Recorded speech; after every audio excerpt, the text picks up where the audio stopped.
What's up guys, Kevin here with TLD, bringing you our review of Battlefield 3 for the Xbox 360, PS3, and PC.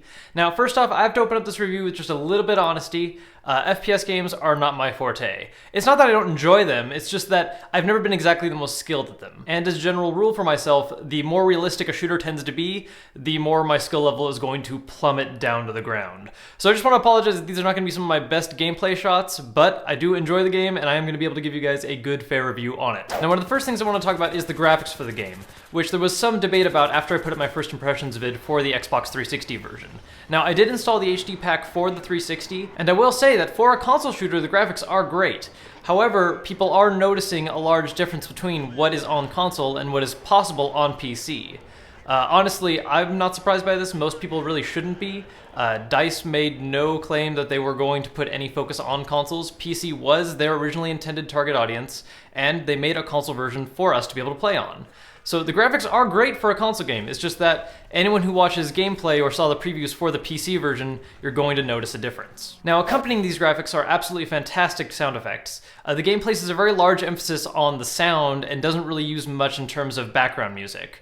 You'll hear bullets whizzing by you, people shooting in the distance, explosions everywhere. It really makes you feel like you're right in the middle of a chaotic war zone. Now the game does have a campaign mode, which at this point more or less is an ancient relic for most modern day FPS games. It's in there out of a sort of nod to, yes, we need to have this to keep the game going, but it's definitely not the shining point of the game. The storyline for it is very basic and cliche.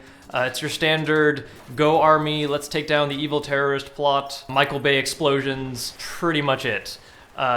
Not the best storytelling ever, but it's in the game. And there is some justification for playing through it. By completing campaign missions, you do unlock co-op missions that you can do online, which when completed will unlock more weapons to use in multiplayer. So there is a reason to play through the campaign, it's just definitely not the main reason why you purchased this. Now of course the main focus of this game, and the main reason why most people will go out and buy it, or are thinking of buying it, is the multiplayer. Multiplayer matches are divided into three major types. Conquest, which involves capturing and holding territory.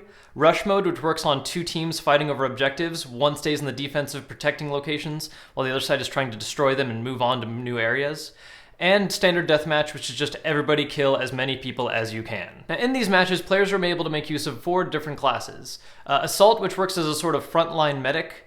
Engineers, who can repair vehicles and also come armed with good anti-vehicle weaponry like rocket launchers. Support, which are able to resupply their allies with ammunition and make use of explosives. And recon, who can act as scouts that point out enemies to their allies as well as be capable snipers. Now as players compete in multiplayer matches, they do gain experience for both individual classes and for their overall rank.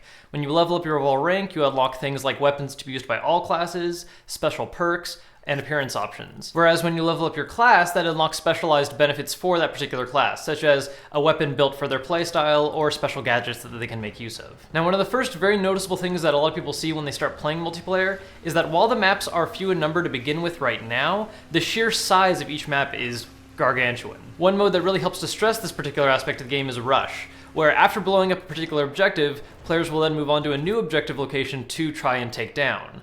You'll be traveling through each of the maps and actually just get to see how large the scaling really is. Now to help players coordinate in these large maps, the game makes use of what are known as squads. Basically, you're able to join small four-man groups, which will then be highlighted to you so you know who your particular squad mates are. That way you guys can stick together, work on your own tactics, and you can even spawn nearby your squad mates, even if they're inside of a vehicle, so that way you're always nearby each other. Now speaking of vehicles, this is one of the major signature aspects of the Battlefield series. The game makes use of both conventional land units like tanks, as well as air-based units like helicopters and jets for raining death from the sky. Now I will say that while the controls for land vehicles is fairly simple, it takes a little getting used to air vehicles. It's not that they're impossible to control or anything like that. I mean, it is possible to get really crazy pro players going on in air units. It's just that it feels really wonky at first and not very intuitive.